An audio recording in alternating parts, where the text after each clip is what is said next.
یا علی مدد کہتے ہیں نا، مولا علی سے مدد مانگتے ہیں، تو بعض لوگوں کو یہ جملہ ہضم نہیں ہوتا۔ البتہ مجھ جیسے خطیبوں کا کام ہے کہ لوگوں کا ہاضمہ ٹھیک کریں۔ بقول ہمارے دوست جناب انجینئر محمد علی صاحب کے ایک پھکی دیتا ہوں۔ اصلی اعتراض یہ کہ غیر خدا سے مدد مانگنا شرک، یا علی مدد کہنا غیر خدا سے مدد مانگنا ہی نہیں ہے جو شرک کی بحث شروع ہو جائے۔ علی غیر خدا نہیں ہے، جلوہ صفات الہیہ۔ غیر خدا سے مدد مانگنا تو تب ہوتا کہ جب ہم نمرود سے مدد مانگتے، فرعون سے مدد مانگتے، حامان سے مدد مانگتے، شداد سے مدد مانگتے، مگر حضرت ابراہیم سے مدد، حضرت موسیٰ سے، حضرت عیسیٰ سے، سرکار دو جہاں سے، مولا علی سے مدد مانگنا یہ غیر، وہ اللہ کے سسٹم کے لوگ ہیں۔ یہ جن سے ہم مدد مانگ رہے ہیں یہ اللہ کے نظام کے لوگ ہیں۔ کہ حضرت عیسیٰ جیسے نبی کہہ رہے ہیں کون ہے جو اللہ کی خاطر میری مدد کرے؟ من انصاری اللہ، کون ہے جو میری مدد کرے اللہ کی خاطر؟ تو حواریوں نے کہا قالوا الحواریون نحن انصار اللہ۔ حضرت عیسیٰ کے مددگاروں نے کہا ہم آپ کی اللہ کی خاطر مدد کریں گے۔ یعنی میں اور آپ اگر مدد مانگے کسی سے تو شرک، بدعت، حرام، کفر، کیا کیا پتہ نہیں جانے جو جو آتا ہے بول دیتے ہیں۔ ادھر اللہ کا نبی مدد مانگ رہے ہیں غیر خدا سے۔ سب سے بڑھ کے میں ریکویسٹ کروں گا کہ کیا غدیر خم پہ صرف اہل البیت چھوڑے تھے نبی الاسلام نے جو صحیح مسلم میں اوپر تلے 4 حدیث ہیں، یہ ساتھ کوئی اور چیز بھی چھوڑی تھی؟ پہلی چیز کون سی تھی؟ قرآن۔ کیا فرمایا تھا؟ قرآن، اس میں ہدایت ہے، اس میں نور ہے، یہ اللہ کی کتاب ہے، یہ اللہ کی رسی ہے، جو اسے پکڑے گا ہدایت پہ ہوگا، جو چھوڑ دے گا گمراہ ہو جائے گا۔ اور پھر زید بن ارقم کہتے ہیں حضور ان جملوں کے بعد بار بار ریپیٹ کرتے رہے اللہ کی کتاب، اللہ کی کتاب، اللہ کی کتاب۔ تو سر اللہ کی کتاب تو کہہ رہی ہے ایاک نعبد و ایاک نستعین، اور آپ کہہ رہے ہیں یا علی مدد۔ بجائے تقریر کا آغاز بسم اللہ اور درود شریف کرنے سے یا علی مدد کے نعرے سے کریں، ایک دوسرے کو السلام علیکم کہیں اور یا علی مدد کہیں۔ کیا مولا علی یہ سلام سکھایا کرتے تھے؟ مولا علی نے تو ہمیشہ اللہ کو پکارا ہے۔ قرآن میں ایک ان ایمبیگوس کوئی بات نکال دیں جس میں ہو کہ آپ نے غیر اللہ سے مدد مانگنی ہے، پہلے صفحے پہ ہی فیل ہوتے ہیں۔ تو قرآن کی توحید کو نہیں ماننا، غدیر خم پہ صرف اہل بیت کا احترام کرنا ہے۔ یہ اللہ کی وجہ سے وہ پلیٹ فارم ہے جہاں اہل بیت کے دشمنوں کے خلاف اہل بیت کا دفاع بھی ہو رہا ہے اور قرآن کی توحید بیان ہو رہی ہے سب سے بڑھ کر۔ خالی کوئی اہل بیت کا دفاع کر لے اور وہ یہ سمجھے کہ میں جو غدیر خم پہ کھڑا ہوں، نہیں، جب تک تیری توحید قرآن کے مطابق نہیں ہوتی، جب تک تو اللہ کو حاجت روا مشکل کشا نہیں مان لیتا اور اللہ کے ساتھ کسی اور کو ٹھہرانا بھی نہیں۔ اَمَّن يُجِيبُ الْمُضْطَرَّ إِذَا دَعَاهُ، سورہ نمل آیت نمبر 62۔ بھلا بتاؤ تو کون ہے جو اضطراب میں گھرے ہوئے شخص کی فریاد کو سنتا ہے، وَيَكْشِفُ السُّوءَ، اور اس سے اس کی تکلیف کو دور کر دیتا ہے، وَيَجْعَلُكُمْ خُلَفَاءَ الْأَرْضِ، اور تمہیں زمین پر اگلوں کا خلیفہ کرتا ہے۔ اَإِلَٰهٌ مَّعَ اللَّهِ، کیا اللہ کے ساتھ کوئی اور الہ ہے جس کی یہ کوالٹیز ہوں؟ قَلِيلًا مَّا تَذَكَّرُونَ، بہت کم ہی تم نصیحت حاصل کرتے ہو۔ یعنی اللہ کے سوا کسی اور ہستی کے بارے میں یہ عقیدہ رکھنا کہ وہ بھی مشکل پریشانی دور کر سکتا ہے، گویا کہ اسے خدا مان رہے ہو۔ اور یہ کس کانٹیکسٹ میں بات ہو رہی ہے؟ دعا کی کانٹیکسٹ میں۔ ایک ظاہری اسباب ہے، وہ آپ کافر سے بھی لے لیں، کوئی فرق نہیں پڑتا، جو سامنے آپ کے موجود ہے۔ میں نے کہا تو مجھے پانی پلا دو، ٹھیک ہے، لیکن یہ بیٹھے میں بغداد شریف میں یا اجمیر شریف میں یا نجف شریف میں، اور میں کو مجھے پانی پلا دو، یا قبر کے اندر ہو یا باہر ہو، دونوں صورتوں میں نہیں پلا سکتے۔ وہی بات، وہی جملہ، فریم آف ریفرنس بدلنے سے شرک ہو جائے گا۔ جی روٹی امی سے مانگتے ہیں تو سر امی سے ہی مانگتے ہیں نا، مری ہوئی امی سے تو نہیں، زندہ جو سامنے موجود ہے۔ نہیں جی شہید بھی زندہ ہے، سر شہید زندہ ہے نا تو وہ زنانی نکاح کیوں کر دی ہے مرنے تو بعد؟ ہاں، جب جعفر طیار شہید ہوئے غزوہ موتا میں تو ان کی بیوی اسما بنت امیس نے ابو بکر صدیق سے شادی کیوں کر لی، جس سے محمد بن ابی بکر پیدا ہوئے؟ اور ابو بکر صدیق رضی اللہ تعالیٰ عنہ کے فوت ہونے کے بعد مولا علی سے اسما بنت امیس نے شادی کیوں کر لی؟ بتائیں نا۔ او بھائی وہ زندگی اور ہے، قرآن کہہ رہا ہے وَلَٰكِن لَا تَشْعُرُونَ، تمہیں شعور ہی نہیں۔ تو سر چلو ابھی پریکٹیکلی چیک کر لیتے ہیں کہڑے بابے دے مزار تے کہڑے بزرگ دے مزار تے کھڑنا جے، اسی انہوں کہنے یار اندروں پانی پلا دے، جے انہیں پانی پلا دیتا اچھا تانوں اس دا پلا بھی دے، منو نہیں پلا سکتا. ہاں تانوں تے شیطان بھی انسانی شکل ہی پلا جائے تہاڈا ایمان پکا ہو جانا ہے.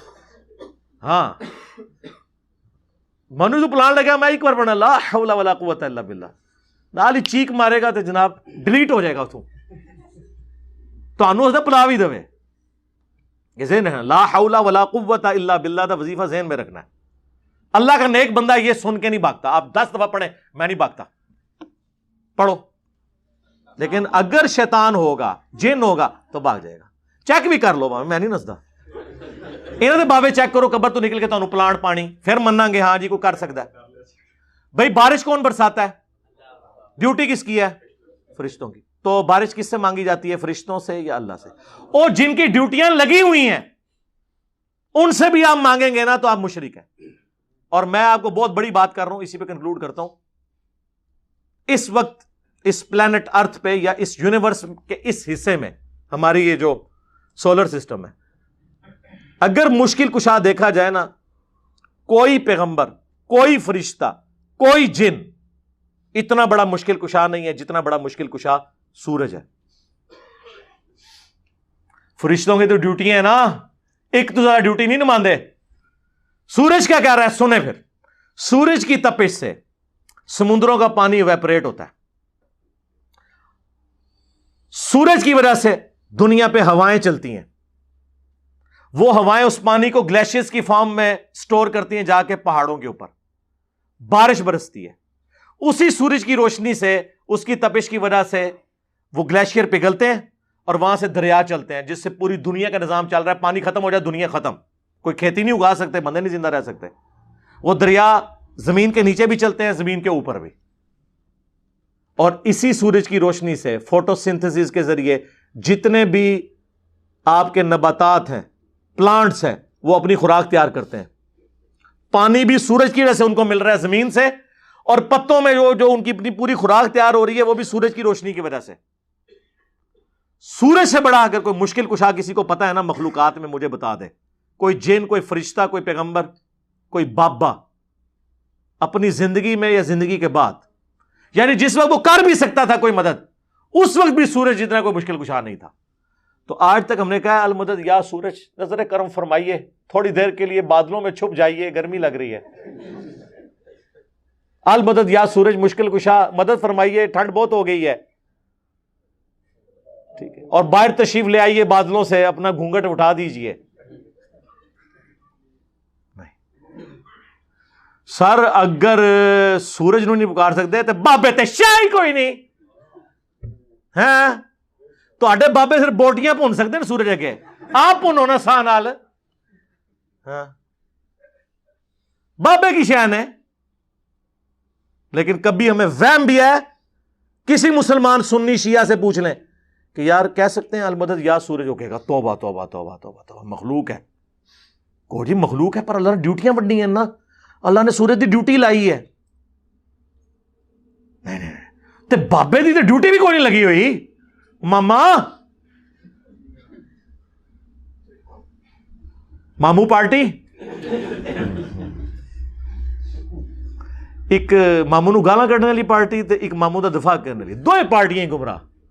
مولا علی نے فرمایا سی نا میری وجہ سے 2 فرقے جہنم میں جائیں گے اور 2 گمراہ ہوں گے، ایک میری محبت میں غلوف کر کے اور ایک میری دشمنی میں.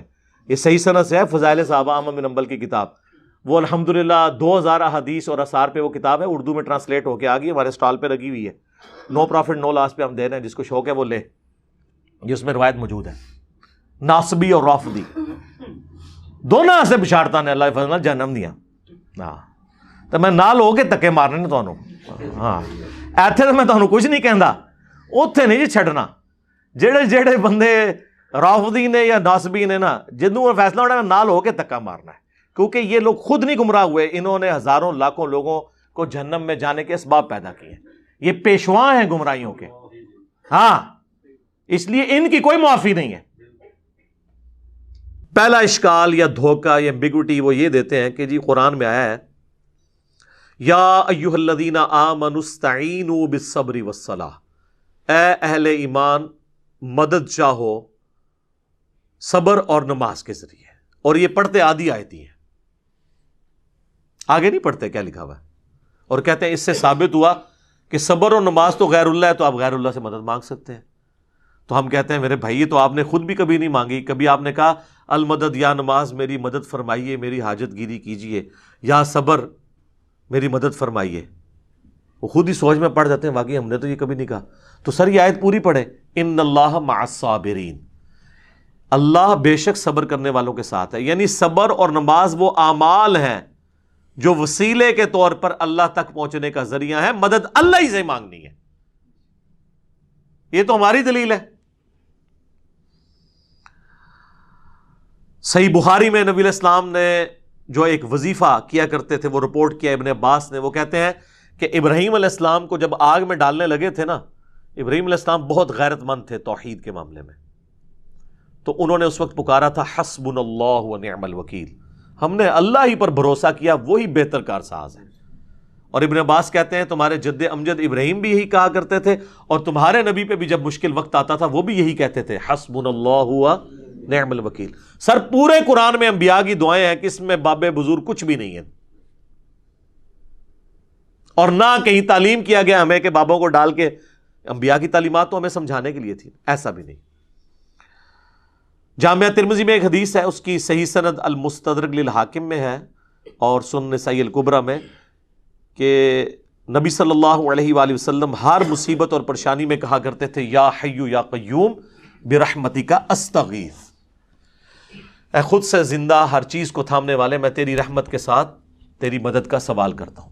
اگر نون سے پڑھیں گے تو پھر جمع کا صیغہ ہو جائے گا، ہم سوال کرتے ہیں. نستغیث بھی درست ہے، استغیث بھی درست ہے. الحمدللہ. اچھا اب دوسرا اشکال سنیں جی. وہ کہتے ہیں جی عیسیٰ علیہ السلام کے بارے میں قرآن میں آیا ہے، انہوں نے کہا تھا من انصاری الی اللہ، تو قال الحواریون نحن انصار اللہ. حضرت عیسیٰ نے خود مدد مانگی ہے جی غیر اللہ سے، اپنے ساتھیوں سے کہ کون اللہ کے لیے میری مدد کرے گا، اور ساتھیوں نے بھی کہا کہ ہم اللہ کے لیے آپ کی مدد کرنے کو تیار ہیں. تو اس کا مطلب یہ ہے کہ حضرت عیسیٰ کے صحابہ جو ہیں وہ حضرت عیسیٰ کے مشکل کشا ہوئے نا پھر تو، یعنی حضرت عیسیٰ نہیں مشکل کشا، ان کے ساتھی ان کے مشکل کشا تھے. واہ واہ سبحان اللہ. اس کا یہ مطلب ہی نہیں ہے. وہ کہہ رہے ہیں کون اللہ کے لیے مدد کرے میری دین کے کاموں میں. اس میں یہاں کا لکھا ہوا ہے کہ ان کے ساتھی فوت ہو گئے تھے اور وہ قبر پہ جا کے کہتے تھے قبروں سے نکلو اور روحانی طور پر جسد امثالی کے ساتھ آ کر میری مدد کرو. یہ بھی ایک نئی ٹرم ہے. تو دوسری کہنا نا قاسم نوتوی صاحب 6 سال بعد کس طرح نکلے وہ دیوبند کی صلح کرانے کے لیے بیداری میں. وہ کہتے ہیں جسد امثالی کے ساتھ ایک نیا ان کو جسم ملا تھا تو اسے قبر نکلا ہے. اچھا بریلویوں کے بابے نکل آئے تو وہ شرک، دیوبندیوں کے نکل آئے تو توحید. اپنی عقل کا علاج کروائیں. تو یہ تو بالکل ظاہری اسباب ہے. یہ وہی چیز ہے جو قرآن میں حکم ہے وَتَعَاوَنُوا عَلَى الْبِرِّ وَالتَّقْوَى وَلَا تَعَاوَنُوا عَلَى الْإِثْمِ وَالْعُدْوَانِ. نیکی پرہیزگاری کے کاموں میں ایک دوسرے کی مدد کرو، برائی کے کاموں میں نہ کرو. اس میں تو غیر اللہ کو غائب میں پکارا ہی نہیں جا رہا، نہ مرے ہوئے کو پکارا جا رہا ہے، نہ کسی دور والے کو، جو سامنے موجود ہے. وہ تو سر آپ کافر سے بھی مدد لیں. صحیح بخاری میں حدیث ہے نبی علیہ السلام کی وفات اس حال میں ہوئی کہ آپ کی زرہ گروی رکھی ہوئی تھی یہودی کے پاس اناج کے عوض، تو آپ کافر سے بھی مدد لیں ظاہری اسباب میں. لیکن یہ تو نہیں ہے کہ کوئی فوت ہو گیا ہے اور سامنے موجود نہیں، آپ اس کو مدد کے لیے پکار رہے ہیں. نہیں، وہ نہ آپ کسی جن کو پکار سکتے ہیں، نہ فرشتے کو، نہ کسی پیغمبر کو، نہ کسی بزرگ کو. اور یہ تو حضرت عیسیٰ کے ساتھی تھے نا. اس طرح کی آیت تو قرآن میں نبی صلی اللہ علیہ وسلم کے لیے بھی ہے. سورۃ الاعراف میں آیت نمبر 157 ہے، جس میں اللہ تعالیٰ نے باقاعدہ حکم دیا ہے اہل ایمان کو کہ تمہارا ایمان اس وقت کامل ہوگا کہ جب تم نبی کی مدد کرو گے ان کے دین کے سلسلے میں. فالذین آمنوا بہ وعزروہ، جو ان پر ایمان لے کر آئے پھر ان کی عزت کی، ونصروہ اور ان کی مدد کی، واتبعوا النور الذی انزل معہ اور پیروی کی اس قرآن نور کی جو ان کے ساتھ نازل ہوا، اولئک هم المفلحون، وہ ہے فلاح والے. ہم آج بھی نبی علیہ السلام کی مدد کر سکتے ہیں ان کے دین کی اشاعت کر کے. تو اس کا کیا مطلب؟